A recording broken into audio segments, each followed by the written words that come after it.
Kemudian juga yang sama-sama kita hormati, kita banggakan Bapak Suharmen, Deputi Sinka, Badan Kepegawaian Negara. Terima kasih Pak Deputi sudah hadir bergabung bersama teman-teman semua di sini. Mudah-mudahan nanti akan mendapatkan juga pencerahan dari Pak Deputi terkait dengan teknis pelaksanaan dari pengadaan kita di tahun 2024 ini. Juga Bapak Ibu sekalian, ini sudah hadir juga rekan-rekan kita dari kementerian lembaga, ada juga Bapak Ibu Sekjen, Bapak Ibu Kepala Biro, juga teman-teman para pengelola kepegawaian, juga teman-teman sekretaris daerah, para kepala BKPSDM, teman-teman pengelola instansi daerah.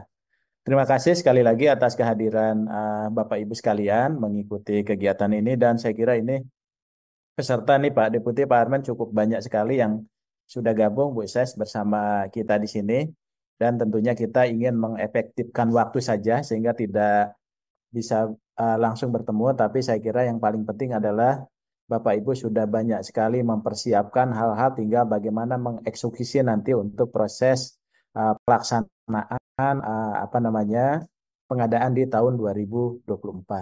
Saya kira sudah banyak yang tidak sabar ya, masyarakat juga sangat menunggu proses ini, sehingga kita selaku instansi pemerintah baik pusat maupun daerah harus sesegera mungkin memenuhi ekspektasi masyarakat, khususnya bagi rekan-rekan kita, adik-adik kita, putra-putri terbaik kita yang memang ingin mengikuti seleksi atau ingin mengabdi menjadi aparatur sipil negara.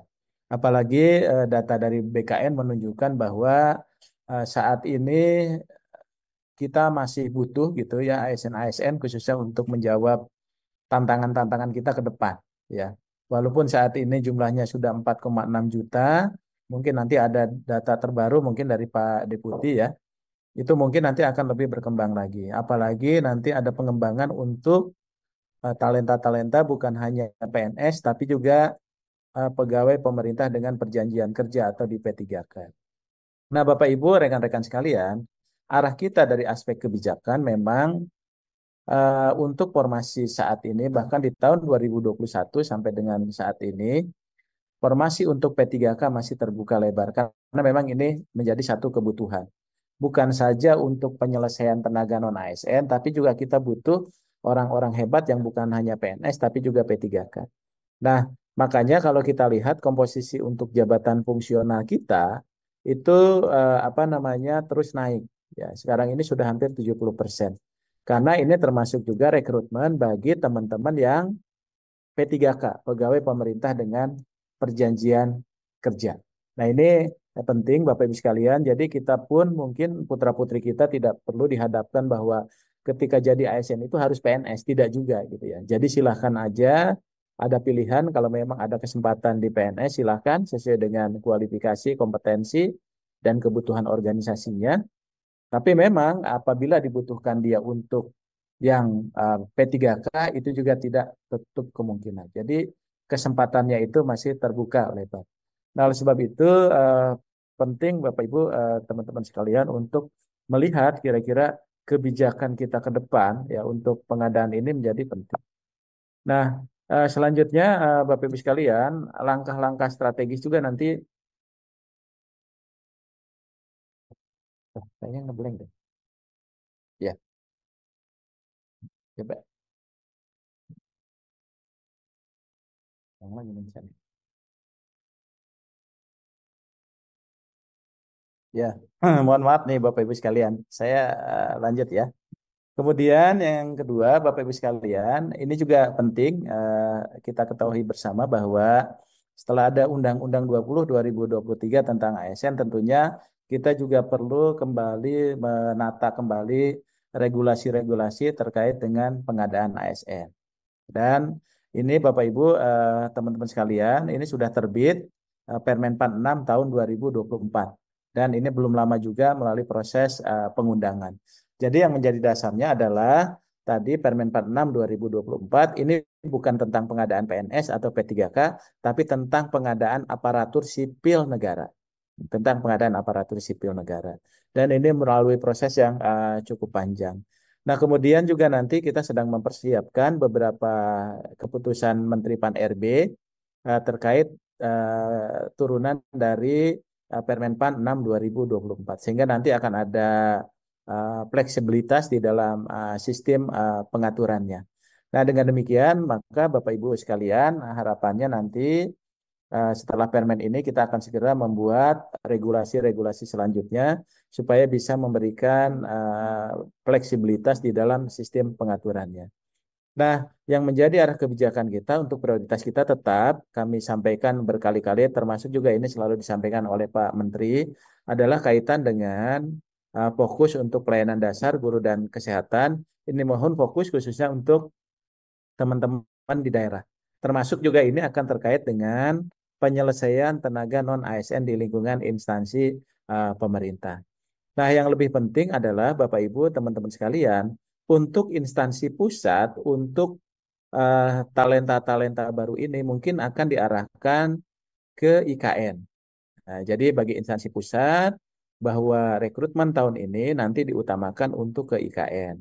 Nah, dengan demikian, maka Bapak Ibu sekalian ini harus dilakukan nanti secara bertahap, kira-kira mana-mana saja nanti yang akan segera berangkat atau ditempatkan di IKN untuk teman-teman yang talenta-talenta baru ini.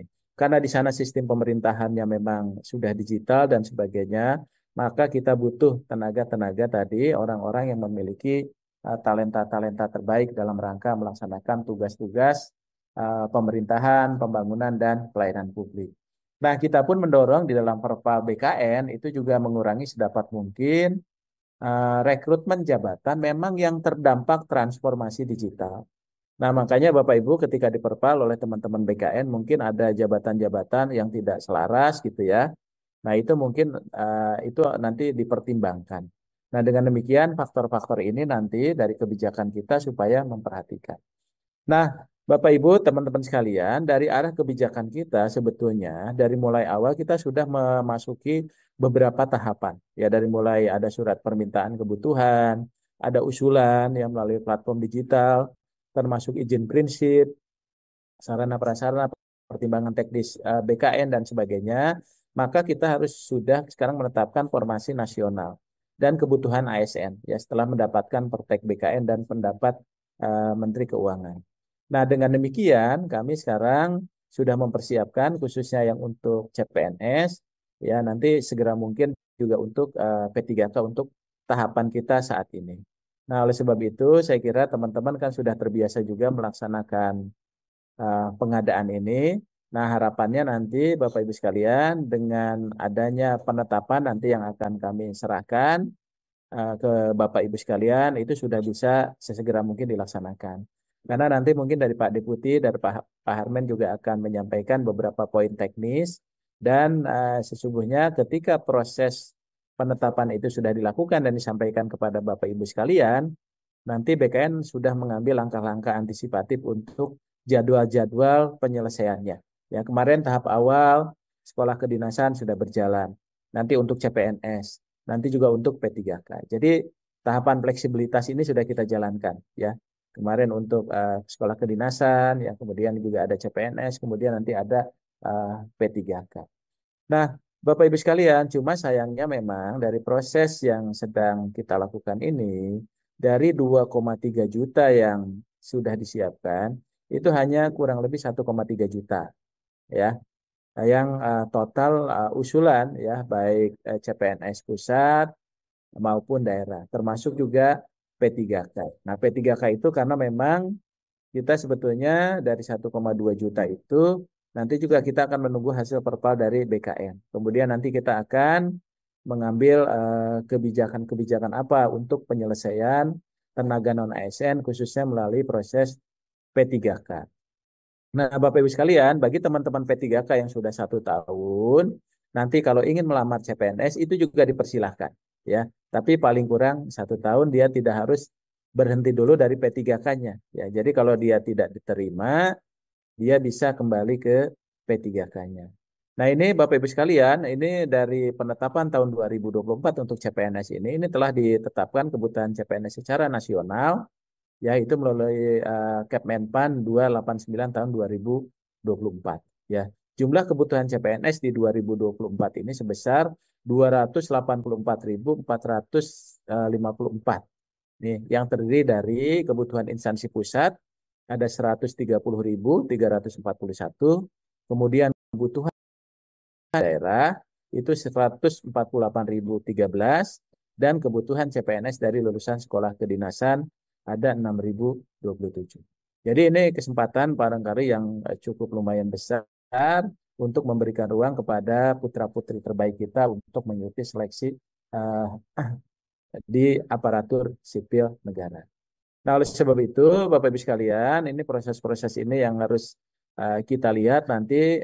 Tentunya Bapak Ibu harapannya sudah melakukan perencanaan pengadaan itu dengan baik. Tadi sudah disampaikan oleh Bu Sesmen, kira-kira langkah-langkah apa saja nanti yang harus dilakukan. Termasuk juga pengumuman dan sebagainya, kesempatan untuk pelamaran, seleksi, dan sebagainya. Nah, harapannya Bapak Ibu tentunya dengan proses ini kita bisa sama-sama mengawal baik teman-teman pusat maupun daerah. Jadi jangan sampai nanti ada oknum-oknum yang melakukan tindakan-tindakan yang tidak sesuai dengan ketentuan peraturan perundang-undangan. Nah, selain itu juga Bapak Ibu sekalian, pengadaan untuk PNS ini tentunya ini akan terkait dengan kebutuhan yang bersifat umum, ya nanti orang akan berkompetisi dan kebutuhan-kebutuhan khusus. Nah, tentunya kebutuhan khusus ini pun ini tetap harus kompetitif, ya misalnya nanti untuk penyandang disabilitas, kumlot, diaspora, ya putra-putri wilayah Papua, putra-putri wilayah Kalimantan terkait dengan kesempatan mengabdi di IKN, dan juga untuk putra-putri daerah tertinggal. Tentunya mereka tetap harus kompetitif, kemudian juga harus bisa bersaing dengan baik. Nah, oleh sebab itu, Bapak Ibu sekalian, tentunya baik instansi pusat maupun daerah dengan komposisi seperti itu, maka ini juga akan memberikan ruang yang lebih besar kepada teman-teman. Nah, untuk kebutuhan untuk penilaian nanti NAB yang diberikan kepada para pelamar nanti ini sesuai dengan Permenpan kita di tahun 2024, maka untuk kebutuhan umum dan kebutuhan khusus wilayah Kalimantan, Bapak Ibu bisa lihat nanti. Berarti kalau yang kebutuhan umum itu nanti termasuk yang Kalimantan itu nanti dia posisi TWK-nya di posisi 65, NAB-nya, TIO-nya 80, TKP-nya 166 dan kumulatifnya itu 311. Nah, untuk yang kebutuhan khusus berarti yang 85 wajib tapi kumulatifnya itu kurang lebih 311. Nah, begitu juga dengan kebutuhan khusus disabilitas ya, putra-putri Papua, daerah tertinggal, itu NAB-nya di posisi 60, kumulatifnya itu 286. Ya. Jadi Bapak Ibu nanti bisa dilihat di dalam Permenpan kita yang baru. Nah, oleh sebab itu, hal-hal yang perlu diperhatikan dalam proses ini adalah Bapak Ibu jangan lupa bahwa laksanakanlah proses pengadaan itu sesuai dengan ketentuan peraturan perundang-undangan. Jadi Bapak Ibu mungkin sering menemui hal-hal ya yang terkait orang menggugat dan sebagainya. Jadi basis kita itu harus sesuai dengan ketentuan peraturan perundang-undangan. Nah, oleh sebab itu maka yang penting juga adalah kita harus menjaga integritas dan moralitas kita dalam proses pengadaan ini. Jangan sampai ada yang dizolimi ya. Jangan sampai ada yang dirugikan ya. Makanya kita harus berpegang kepada peraturan perundang-undangan. Selanjutnya juga mohon Bapak Ibu bisa mencermati kualifikasi jabatan dan unit kerja karena ini akan menyangkut administrasi yang harus dijalankan ya. Kemudian juga mengikuti tahapan seleksi yang telah ditetapkan ya. Kemudian juga memperhatikan alokasi untuk kebutuhan tertentu ya. Nah, oleh sebab itu maka melalui proses ini mudah-mudahan nanti kita tidak mendapatkan permasalahan-permasalahan di kemudian hari. Jadi mari kita hadapi bersama-sama gitu Bapak Ibu sekalian dengan niat baik ya sesuai ketentuan peraturan perundang-undangan, kita jaga integritasnya dan sebagainya. Nah, oleh sebab itu nanti secara teknis ya dari Pak Deputi, nanti dari Pak Deputi Pak Harmen, dari Pak Deputi Sinka juga nanti akan menyampaikan beberapa poin terkait juga persiapan persiapan BKN khususnya dalam kerangka pengadaan ASN kita di tahun 2024. Sekali lagi terima kasih Pak Deputi di tengah-tengah kesibukan beliau nih luar biasa ya. Sudah bisa hadir. Mudah-mudahan nanti Bapak Ibu bisa mendapatkan informasi-informasi yang paling akurat ya dari beliau terkait proses ini. Termasuk juga nanti dari tim teknis teman-teman Menpan dengan BKN juga nanti akan bergabung juga Pak. Nanti kalau ada hal yang teknis ya bisa ditanyakan kepada tim teknis dari Pak Deputi, dari BKN, juga dari kami. Sekali lagi terima kasih Pak Deputi dan teman-teman sekalian atas kehadiran dan kesediaannya ya. Mudah-mudahan kita bisa melaksanakan tugas-tugas ini ke depan dengan baik dan lancar. Semoga Allah Subhanahu wa Ta'ala juga melindungi dan memberikan kekuatan kepada kita semua untuk menjalankan semuanya. Demikian, terima kasih. Mohon maaf kalau ada hal yang kurang berkenan. Kami kembalikan ke Mbak Tanaya. Assalamualaikum warahmatullahi wabarakatuh. Waalaikumsalam warahmatullahi Waalaikumsalam warahmatullahi wabarakatuh. Terima kasih Bapak Abbas Subagja selaku PLT Deputi Bidang Sumber Daya Manusia Aparatur Kementerian Pan-RB. Untuk selanjutnya, paparan materi akan disampaikan oleh Bapak Suharmen Eskom MSI selaku Deputi Bidang Sistem Informasi Kepegawaian Badan Kepegawaian Negara. Kepada Bapak Suharmen, waktu dan tempat dipersilahkan. Baik, terima kasih Mbak Tanaya. Assalamualaikum warahmatullahi wabarakatuh. Waalaikumsalam warahmatullahi wabarakatuh. Selamat pagi dan salam sejahtera bagi kita semua. Yang kami hormati Ibu Sesmen Pan-RB, Ibu Rini. Yang kami hormati Bapak PLT, Deputi SDMA, Pak Abbas Subagja. Terima kasih Pak Deputi. Kami hormati seluruh rekan-rekan BKD, BKP SDM, BKPP yang hadir pada pagi hari ini. Mbak Tanaya, saya mau share screen. Jadi Bapak Ibu yang kami hormati, tadi kami ingin menyampaikan sedikit klarifikasi bahwa sekarang ini kan pada dasarnya proses penetapan nomor induk pegawai P3K seleksi tahun 2023 masih berlangsung. Jadi setiap bulannya terjadi penambahan jumlah pegawai kita. Ini adalah statistik ASN per 1 Juli 2024. Jumlah sekarang itu sebanyak 4.758.730 orang. Proses penetapannya belum sepenuhnya diusulkan oleh instansi, tetapi dari semua usulan yang masuk melalui layanan penetapan NIP di SIASN sampai dengan per 1 Juli sudah 4.758.730 orang. Yang terdiri dari 77% itu adalah pegawai negeri sipil dan 23% adalah pegawai pemerintah dengan perjanjian kerja. Dengan komposisi antar wilayah itu sebanyak 78% adalah pegawai daerah sebanyak 3.725.730 orang dan instansi pusat sebanyak 1.033.000 orang. Nah, ini adalah sebagai pengantar saja jumlah ASN kita saat ini per 1 Juli 2023. Next. Bapak Ibu yang kami hormati, mulai tahun ini kita sudah melakukan integrated layanan sebagaimana yang selalu diarahkan oleh Bapak Menteri Pan-RB kepada kita semua, termasuk juga pada saat Presiden melakukan launching InaGovTech. Nah, di dalam proses pengusulan peta jabatan dan rincian penetapan kebutuhan aparatur sipil negara yang dilakukan oleh setiap instansi itu sudah dilakukan melalui sistem informasi aparatur sipil negara yang terintegrasi. Nah, saya hanya ingin flashback saja bahwa untuk layanan perencanaan ASN ini, perencanaan kebutuhan ASN ini ada beberapa layanan yang ada di situ, mulai dari penyusunan peta jabatan dan informasi jabatan, kemudian layanan formasi, alokasi formasi yang terintegrasi dengan teman-teman di Kementerian Pan-RB, kemudian usulan rincian formasi, kemudian penerbitan Pertek BKN, termasuk sampai dengan proses verifikasi dan validasi yang terhadap usulan formasi secara online oleh teman-teman di Kementerian Pan-RB. Dan tentu juga terakhir adalah melakukan pencetakan atas rincian penetapan formasi yang ditandatangani oleh Pak Menteri nanti. Nah, fitur ini juga kemudian terintegrasi tidak saja dengan teman-teman di Kementerian Pan-RB, tetapi juga dengan teman-teman di Kementerian Dikbud, terutama terkait dengan data sekolah, kemudian dengan teman-teman di Kementerian Kesehatan terkait dengan fasilitas layanan fasilitas kesehatan, dan kebutuhan guru dan tenaga kesehatan dengan instansi pembina. Next, tentu kita akan mengintegrasikan dengan jabatan fungsional, pembina jabatan fungsional lainnya. Bapak Ibu yang kami hormati, integrasi ini adalah sebagaimana terlihat di dalam tayangan, di mana data yang dialirkan tidak saja dari teman-teman di Kementerian Pan-RB, tetapi juga nanti terintegrasi di internal layanan yang ada di Badan Kepegawaian sendiri. Mulai dari lokasi formasi, jabatan, pendidikan, jumlah kebutuhan, batas usia, keahlian, rentang penghasilan.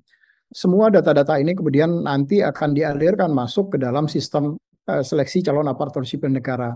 Artinya apa? Artinya ke depan instansi tidak perlu lagi kemudian melakukan setting terkait dengan formasi, terutama terkait dengan jabatan, pendidikan, gaji, keahlian pada SSCASN.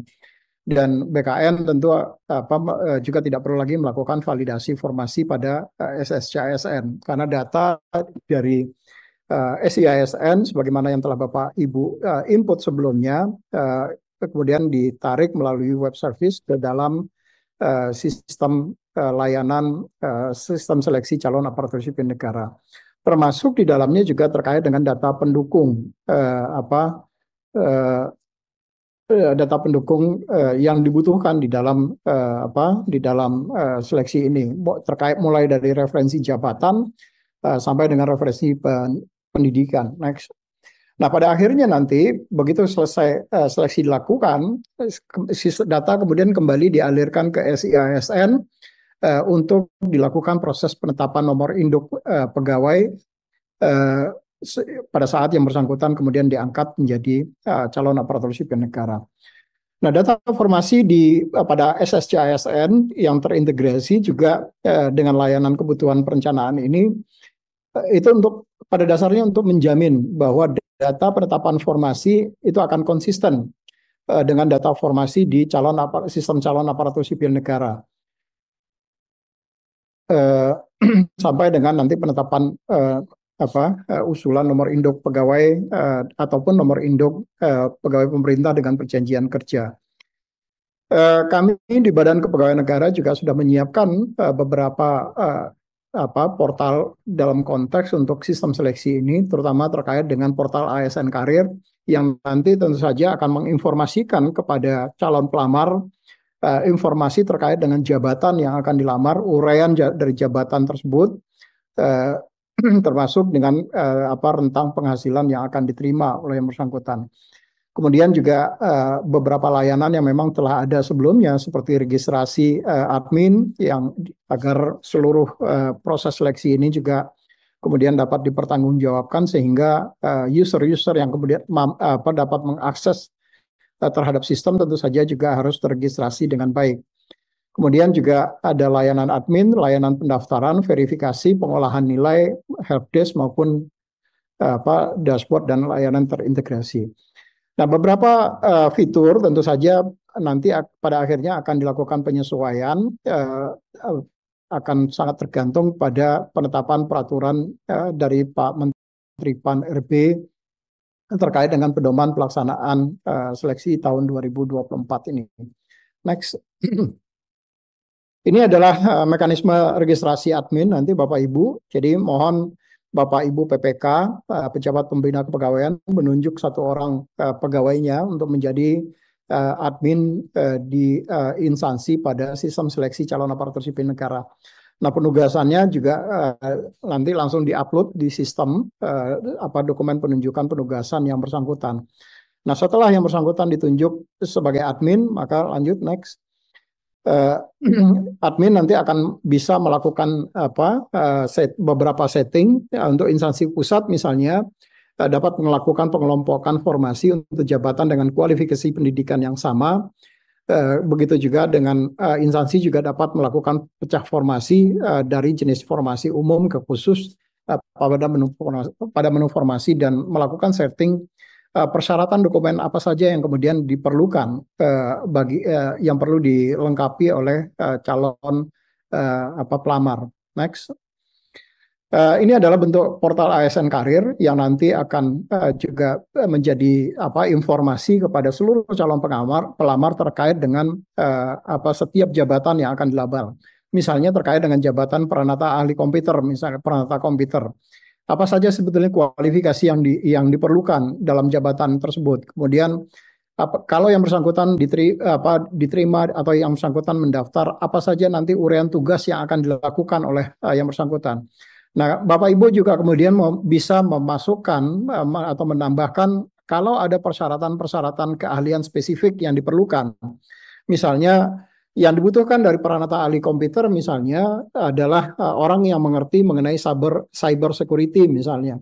Maka keahlian terkait dengan cyber security tentu lebih diutamakan, even yang bersangkutan memiliki latar belakang pendidikan teknologi informasi dan komunikasi misalnya.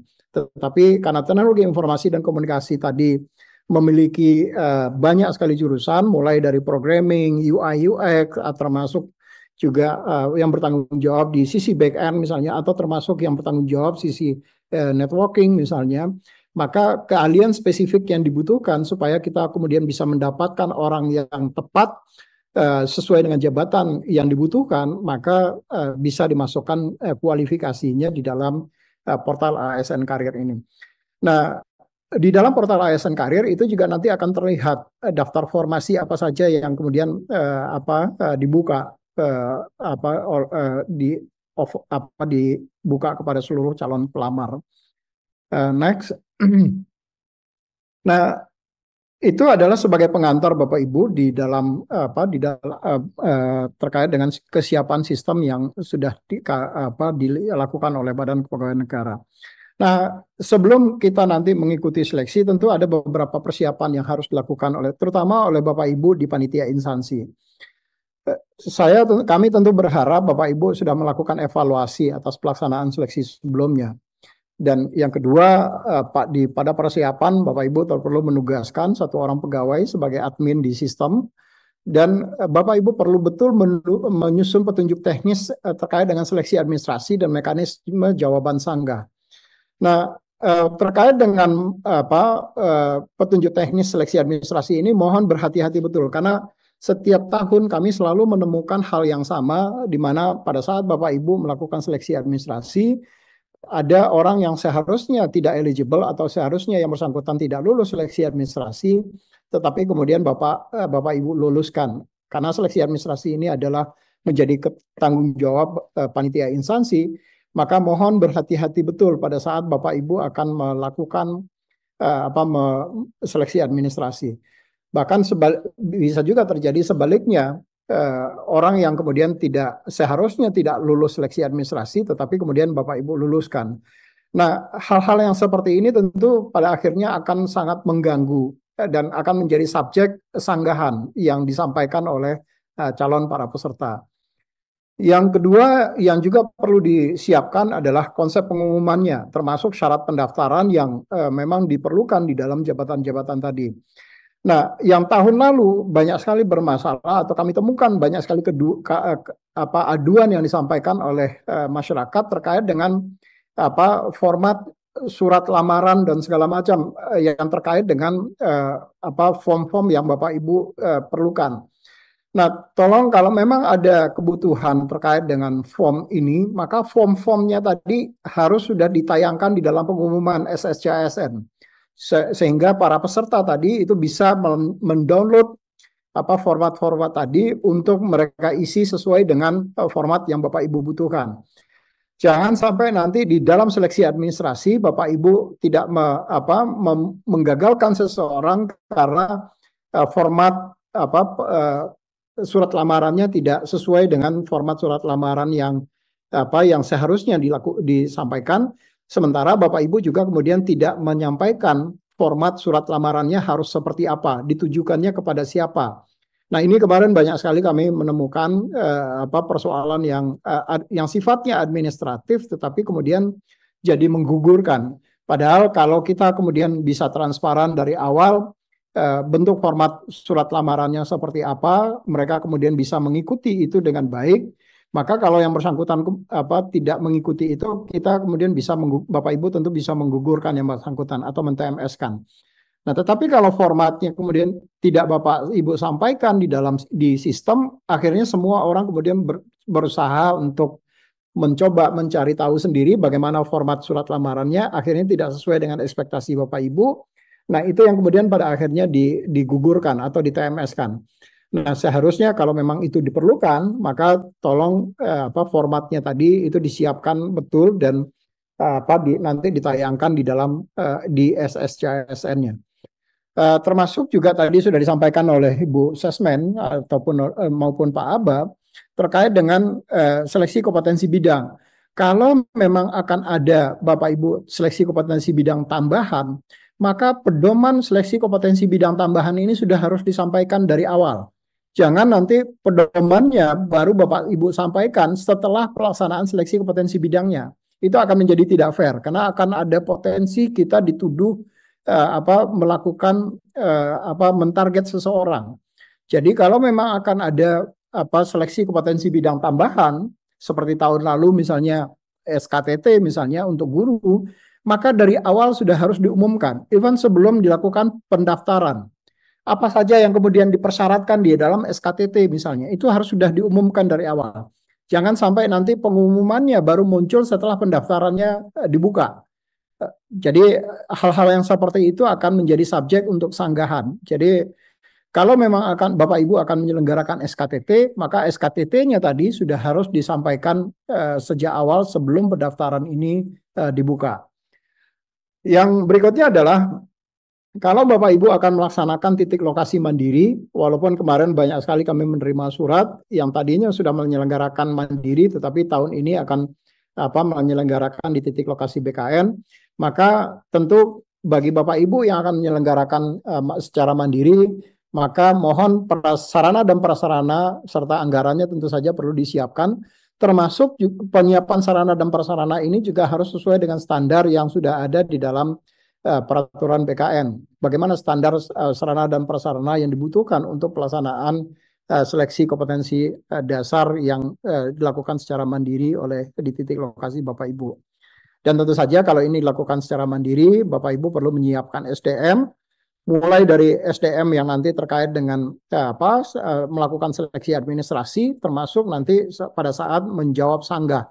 Kami tentu menginginkan semua sanggahan yang disampaikan oleh calon para peserta itu betul-betul bisa dijawab dan dituntaskan sebelum kita bisa masuk ke dalam tahap seleksi tahap berikutnya.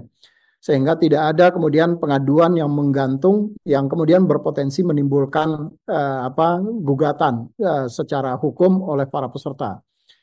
Yang terakhir adalah di dalam tahap persiapan ini Bapak Ibu perlu melakukan sosialisasi dan diseminasi informasi terkait dengan tahapan seleksi maupun mekanisme laporan atau aduan yang merupakan kewenangan instansi. Kenapa ini menjadi penting? Karena banyak sekali aduan yang disampaikan itu tidak melalui sistem. Sehingga banyak yang kemudian aduan-aduan yang tidak melalui sistem tadi yang disampaikan secara langsung kepada BKN, tetapi disampaikannya secara manual, seperti proses-proses waktu kita masih berada di zaman jahiliyah dulu. Nah, ini harusnya sudah dihindari. Bagaimana proses pelaporan, pengaduan, itu dilakukan melalui sistem sehingga semua pengaduan itu bisa tercatat dengan baik dan dijawab juga secara baik oleh kita di pemerintah. Sehingga kalau nanti terjadi potensi gugatan secara hukum, maka pemerintah bisa menjelaskan bahwa pengaduan tadi atau aduan yang disampaikan tadi itu sudah diselesaikan sebelumnya melalui juga sistem. Dan ini pasti juga akan tercatat. Nah, ada beberapa hal yang kemudian perlu Bapak Ibu pahami di dalam proses seleksi ini. Pertama, pada saat Bapak Ibu menginput persyaratan jabatan di sistem seleksi calon aparatur sipil negara, harus betul-betul sesuai dengan ketentuan. Jadi mohon dipastikan betul bahwa persyaratan jabatan di dalam sistem itu harus sama dengan yang Bapak Ibu umumkan. Jangan sampai nanti persyaratan jabatannya Bapak Ibu setting berbeda dengan persyaratan jabatan yang Bapak umumkan, sehingga ini kembali akan menjadi subjek gugatan dari para peserta. Jadi pastikan betul bahwa persyaratan yang ada di dalam sistem itu sama dengan ketentuan yang Bapak sampaikan di dalam pengumuman. Yang kedua adalah mengumumkan seleksi dengan persyaratan sesuai dengan Permenpan dan peraturan BKN. Jangan Bapak Ibu kemudian menambah atau mengurangi dari apa yang sudah ada di dalam ketentuan yang sudah dituangkan melalui peraturan Menteri Pan-RB ataupun melalui peraturan BKN secara teknis.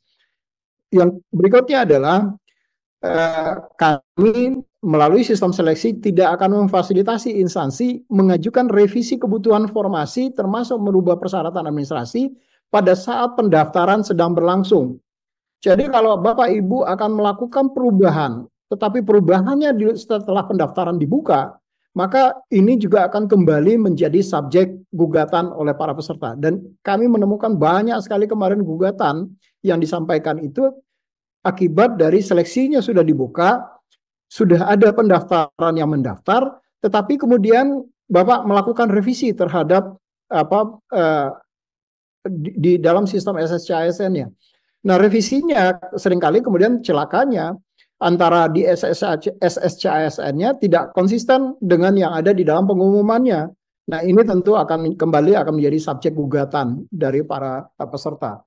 Kemudian melakukan seleksi administrasi sesuai dengan persyaratan dan harus secara cermat memutuskan pada saat menolak ataupun menerima sanggahan administrasi yang diajukan pelamar. Jangan sampai nanti ada wilayah abu-abu yang kemudian wilayah abu-abu ini menjadi subjek bagi mereka untuk bisa melakukan gugatan kepada kita. Jadi kalau memang ingin ditolak dan tidak sesuai dengan persyaratan, ya tolak, tidak sesuai dengan persyaratan. Tetapi jangan buat persyaratan itu menjadi abu-abu sehingga pada akhirnya akan menjebak kita sendiri atau menjebak teman-teman di instansi pada saat melakukan seleksi administrasi.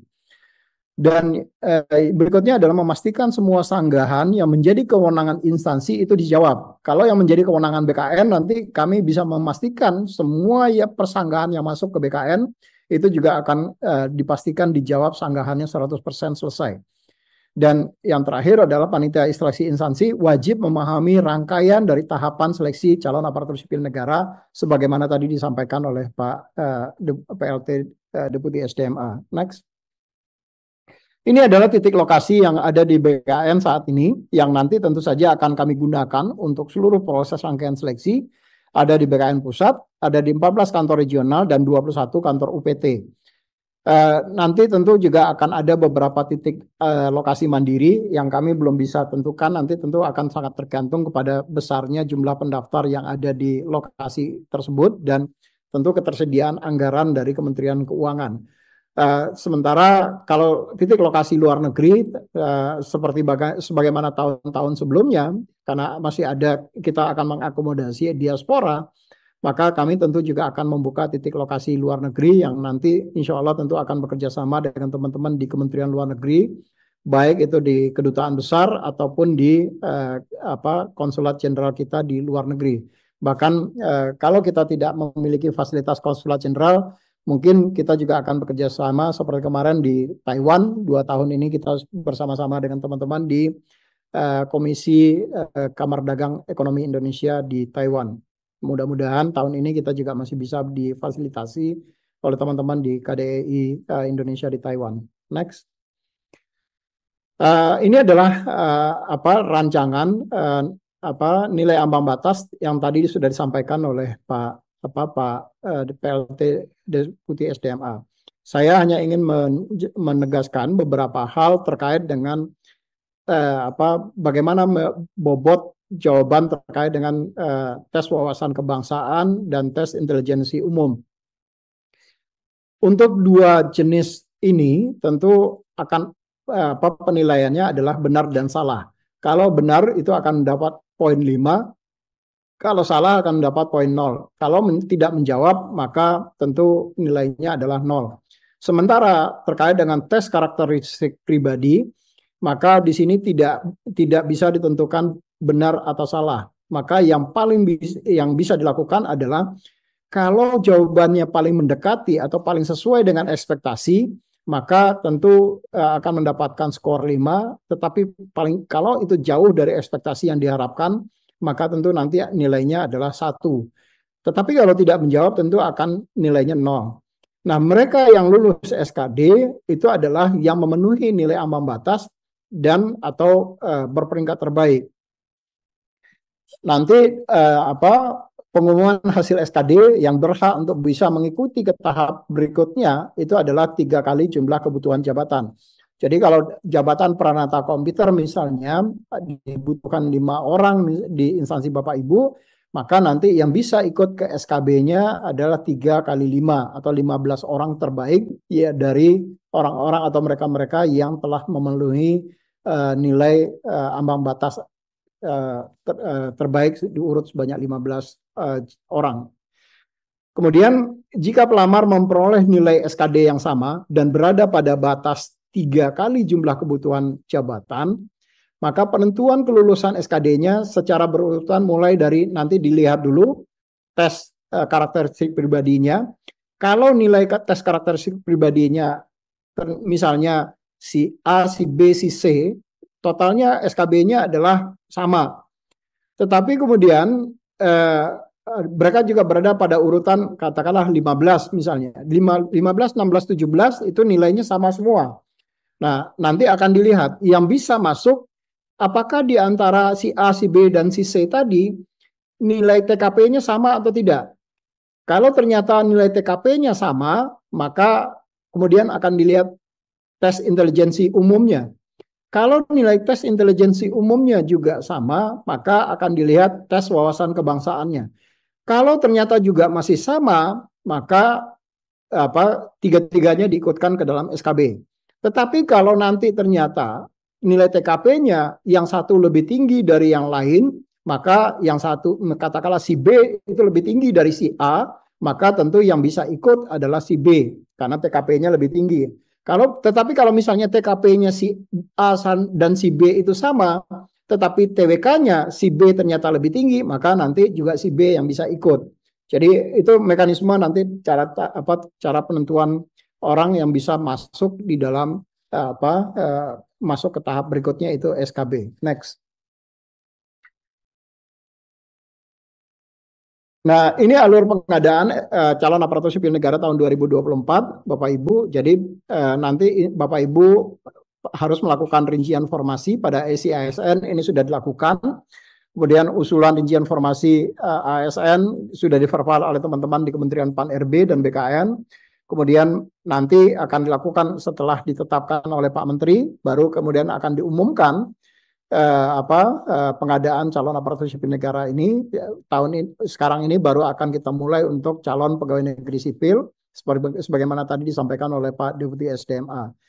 Nanti setelah kita umumkan baru peserta bisa membuat akun dan registrasi pada sistem seleksi calon aparatur sipil negara dan karena data kita sudah terintegrasi dengan Dukcapil, maka nanti juga begitu yang bersangkutan melakukan registrasi menggunakan nomor induk pendudukan dan nomor KK-nya, maka nanti sistem akan langsung memvalidasi ke dalam database kependudukan di Dukcapil. Pada saat nanti melakukan pendaftaran, maka sistem e-materai juga terintegrasi dengan sistem e-materai yang ada di teman-teman Peruri. Nah, nanti akan ada masa sanggah dan jawab sanggah kalau sudah dilakukan seleksi administrasi dan peserta yang lolos seleksi administrasi akan mengikuti ujian SKD dan SKT dengan CAT BKN dilanjutkan dengan SKB bagi mereka yang lolos seleksi kompetensi dasar. Kemudian proses pengolahan hasil akhir itu juga akan dilakukan melalui sistem seleksi calon aparatur sipil negara berdasarkan ketentuan yang sudah ditetapkan oleh Bapak Menteri PAN-RB. Dan setelah dilakukan pengolahan tentu akan diumumkan siapa saja yang kemudian berhak untuk lolos menjadi calon aparatur sipil negara atau menjadi calon pegawai negeri sipil dan langsung melakukan pengisian daftar riwayat hidup dan penetapan nomor induk pegawai melalui sistem informasi aparatur sipil negara. Next. Ini adalah skenario kalau misalnya nanti sudah ditetapkan jabatan yang akan diisi oleh Pak Menteri, maka tentu nanti Bapak Ibu perlu mendetailkan dari jabatan tadi, terutama terkait dengan apa-apa yang tadi disampaikan oleh Pak Deputi SDMA. Misalnya formasi untuk disabilitas, berapa banyak jabatan untuk disabilitas atau misalnya ketentuannya adalah 2% misalnya, itu akan diisi dari jabatan disabilitas misalnya. Maka tentu Bapak Ibu perlu menetapkan jabatan-jabatan mana yang bisa diisi oleh teman-teman yang difabel. Kemudian yang kedua yang juga perlu Bapak Ibu definisikan untuk yang misalnya putra terbaik lulusan terbaik misalnya, atau misalnya putra-putri khusus Kalimantan misalnya yang tadi disampaikan oleh Pak Deputi SDMA. Kemudian putra-putri untuk Papua, diaspora dan segala macam. Karena penentuan ini pada akhirnya nanti akan menentukan nilai ambang batas yang akan diperoleh oleh setiap peserta pada saat penentuan kelulusan yang bersangkutan. Nah, nanti setelah Bapak Ibu selesai melakukan mendetailkan dari jenis kebutuhan formasi tadi, formasi khusus tadi, maka kalau ini sesuai dengan agenda kita, maka nanti insya Allah di minggu kedua atau minggu ketiga awal bulan Agustus akan kita umumkan pendaftaran. Tetapi tentu saja kalau Bapak Ibu sudah bisa membagi dan menyelesaikan terkait dengan formasi-formasi tadi, membaginya. Kemudian kalau ini sudah kita umumkan, insya Allah nanti sampai dengan minggu kedua bulan September itu akan dilakukan seleksi administrasi, dan minggu kedua bulan Oktober sudah bisa diikuti pelaksanaan seleksi kompetensi dasar calon pegawai negeri sipil. Dan sementara ini kami memandang mungkin sekitar bulan atau minggu kedua bulan November kita sudah bisa mengumumkan siapa saja yang lulus SKD dan bisa mengikuti ke tahap selanjutnya yaitu SKB. Nah, nanti setelah itu di minggu ke-3 November diharapkan sudah bisa dilakukan SKB, baik itu melalui CAT ataupun melalui non-CAT. Dan diharapkan nanti di minggu kedua bulan Januari sudah bisa diketahui siapa-siapa saja yang lulus calon pegawai negeri sipil dan bisa dilakukan pengangkatan menjadi calon pegawai negeri sipil. Bapak Ibu yang kami hormati, next kami tentu saja kita sesuai dengan ketentuan keputusan Kepala BKN nomor 234.1 2024 tentang petunjuk teknis pemanfaatan sertifikasi sertifikat seleksi kompetensi dasar atau CAT BKN. Kalau ada peserta yang tahun lalu sudah mengikuti seleksi kompetensi dasar, maka yang bersangkutan bisa menggunakan hasil sertifikat SKD mereka untuk digunakan pada tahun seleksi sekarang ini.